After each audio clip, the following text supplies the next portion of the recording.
Kips time के segment के साथ मैं हूं मोहम्मद अब्दुल्ला खालिद। स्टूडेंट्स, इस वीडियो में हम आपके साथ एसएटी 1 टेस्ट, जिसे सेट 1 टेस्ट भी कहा जाता है, उसकी डिटेल शेयर करेंगे और साथ ही साथ 5 दिसंबर को होने वाले सेट 1 एग्ज़ाम को क्रैक करने के लिए जो टिप्स एंड ट्रिक्स आपको चाहिए होंगे वो भी आपके साथ शेयर करेंगे। So starting with what set actually is. So basically, SAT is an international entrance exam which is offered by College Board and is being used by many colleges and universities around the globe. दुनिया भर की top class universities में admission लेने के लिए इस test को इस्तेमाल किया जाता है। और मैं अगर कुछ पाकिस्तानी यूनिवर्सिटीज़ का जिक्र करूं जो इस टेस्ट की बेस पे आपको एडमिशन देती हैं, तो उनमें लम्स लाहौर, आईबीए कराची और जेबिस्ट शहीद Zulfiqar Ali Bhutto institute of science and technology Karachi शामिल हैं। स्टूडेंट्स, बात सेट 1 के फॉर्मेट की जाए तो बेसिकली इसके दो सेक्शंस होते हैं, मैथमेटिक्स सेक्शन और इंग्लिश सेक्शन। और अगर मैथमेटिक्स सेक्शन को मैं एलेबोरेट करके आपको बताऊं तो हमारे पास टोटल 58 क्वेश्चंस होते हैं जो मैथमेटिक्स सेक्शन में हमसे पूछे जाते हैं। और इन 58 क्वेश्चंस को सॉल्व करने के लिए हमारे पास टोटल 80 मिनट्स का टाइम मौजूद होता है। स्टूडेंट्स, यहाँ पे मज़े की बात यह है कि सेट 1 टेस्ट में हमारे लिए कैलकुलेटर अलाउ भी होता है और अलाउ नहीं भी होता है। मैथमेटिक्स सेक्शन में फ़र्स्ट 55 मिनट्स के लिए हम कैलकुलेटर इस्तेमाल कर सकते हैं प्रॉब्लम्स को सॉल्व करने के लिए, लेकिन आखिरी 25 मिनट में कैलकुलेटर इस्तेमाल नहीं किया जा सकता। यहाँ पे बात इंग्लिश पोर्शन की जाए तो इंग्लिश पोर्शन के फर्दर 2 सेक्शंस होते हैं, जिनमें रीडिंग सेक्शन होता है हमारे पास और राइटिंग सेक्शन हमारे पास मौजूद होता है। रीडिंग सेक्शन की बात करें तो हमारे पास कंप्रीहेंशन के पैसेजेस होते हैं, जिन पैसेजेस को पढ़ने के बाद हमने उनमें से पूछे गए सवालात का जवाब देना होता है। टोटल 5 पैसेजेस आते हैं हमें, और इन 5 पैसेजेस में से जो नंबर ऑफ क्वेश्चंस हमसे पूछे जाते हैं वो 52 होते हैं। और इन 52 क्वेश्चंस को सॉल्व करने के लिए हमारे पास अराउंड 65 मिनट्स का टाइम मौजूद होता है। स्टूडेंट्स, बात राइटिंग पोर्शन की जाए तो राइटिंग पोर्शन में हमारे पास टोटल 44 क्वेश्चंस होते हैं, और इन क्वेश्चंस को सॉल्व करने के लिए हमारे पास 35 मिनट्स का टाइम मौजूद होता है। स्टूडेंट्स, सेट 1 यहाँ पे कंप्लीट होता है। उसके दो पोर्शंस होते हैं, मैथमेटिक्स पोर्शन और इंग्लिश पोर्शन। इंग्लिश पोर्शन के फर्दर 2 सेक्शंस होते हैं जो मैंने आपके साथ डिस्कस कर लिए। लेकिन सेट का ऐसे भी एक होता है जिसे ऑप्शनल ऐसे कहा जाता है।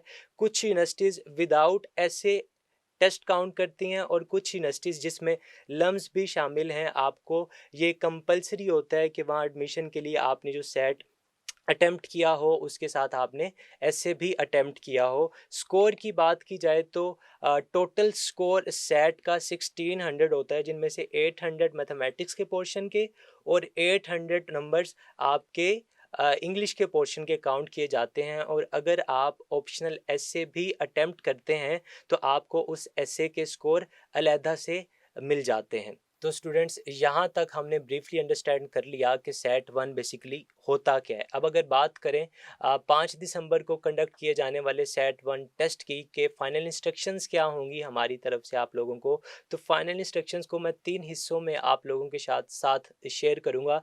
What to do before test, during test and what to do after test. Before test की बात करें तो आपने अपने रिमेनिंग डेज को कैलकुलेट करना है, अपनी जो प्रिपरेशन कर चुके हैं उसका एनालिसिस करना है, और आपने फाइनल प्लान बनाना है अपने वीक एरियाज़ और स्ट्रॉन्ग एरियाज़ को देखते हुए, ताकि आप ठीक मायनों में तैयारी कर सकें। मैथमेटिक्स पोर्शन के लिए अलहदा से प्लानिंग होनी चाहिए आपकी, क्योंकि आपने प्रैक्टिस करनी होती है। और इंग्लिश पोर्शन के लिए आपके पास अलहदा से प्लानिंग होनी चाहिए, क्योंकि इंग्लिश पोर्शन में ज़्यादातर हमने रीडिंग कैपेसिटी अपनी इंक्रीज़ करनी है, अपना मेंटल स्टेमिना बूस्ट अप करना है, ताकि हम पेपर के दौरान ज़्यादा से ज़्यादा रीडिंग करके अपने क्वेश्चंस को अच्छे तरीके से सॉल्व कर सकें। स्टूडेंट्स, क्योंकि पेंडेमिक सिचुएशन में आप इस टेस्ट को अटेम्प्ट करने जा रहे होंगे, तो आपने हुकूमत की तरफ से जारी करदा एसओपीज़ का लाजमी ख्याल रखना है। हम मास्क पहन के लाजमी जाएंगे सेंटर में, और सेंटर जाते वक्त अपने साथ transparent water and transparent sanitiser बोतल को भी लाजमी कैरी करेंगे। ड्यूरिंग टेस्ट हम जो मामला देख रहे होंगे उनमें सबसे इम्पोर्टेंट बात यह है कि हम अपने नर्व्स पे पूरा कंट्रोल रखेंगे, ओवर कॉन्फिडेंट भी नहीं होंगे और अपने कॉन्फिडेंस को शैटर भी नहीं होने देंगे। यहाँ पे स्टूडेंट्स अगर बात की जाए how to solve a single particular MCQ, तो इसके 4 टोटल स्टेप्स हैं जिसे फॉलो करके आप हर एमसीक्यू को अच्छे तरीके से सॉल्व कर सकते हैं। जिनमें से सबसे पहला जो स्टेप है वो ये है कि हम स्टेटमेंट अच्छे तरीके से पढ़ेंगे, रीड द स्टेटमेंट केयरफुली। दूसरे नंबर पे हम सोचेंगे कि इस स्टेटमेंट में पूछना क्या चाह रहा है, हम कीवर्ड को आइडेंटिफाई करेंगे। तीसरे स्टेप पे हम उस एमसीक्यू को सॉल्व करेंगे, अगर ज़रूरी हुआ तो सॉल्व लाजमी करेंगे। और and last but not the least, हम अपनी ऑप्शंस को जस्टिफाई करेंगे कि जिस ऑप्शन को हम सेलेक्ट करने जा रहे हैं वो ऑप्शन क्यों ठीक है, बाकी की 3 ऑप्शन क्यों गलत हैं। इस चीज़ को जस्टिफाई करने के बाद ही हम अपने ठीक जवाब को इन सर्कल या बबल करेंगे। स्टूडेंट्स यहाँ पे बात अगर आफ्टर टेस्ट की जाए कि टेस्ट अटेम्प्ट करने के बाद जब आप हैंडओवर कर देते हैं तो फिर आपने क्या करना है, तो आपने एवेलुएशन करनी है, एवेलुएशन करनी है, एवेलुएशन करनी है, सिर्फ और सिर्फ एवेलुएशन करनी है। अपनी प्रिपरेशन की एवेलुएशन करनी है और आपने अपने अटेम्प्ट की एवेलुएशन करनी है। प्रिपरेशन की एवेलुएशन कैसे होगी, जब आप टेस्ट अटेम्प्ट कर रहे थे तो हर सवाल पढ़ने के बाद आपके ज़हन में बात आती थी कि अगर मैंने इस तरह से तैयारी की होती तो ये सवाल शायद मेरा ठीक हो जाता।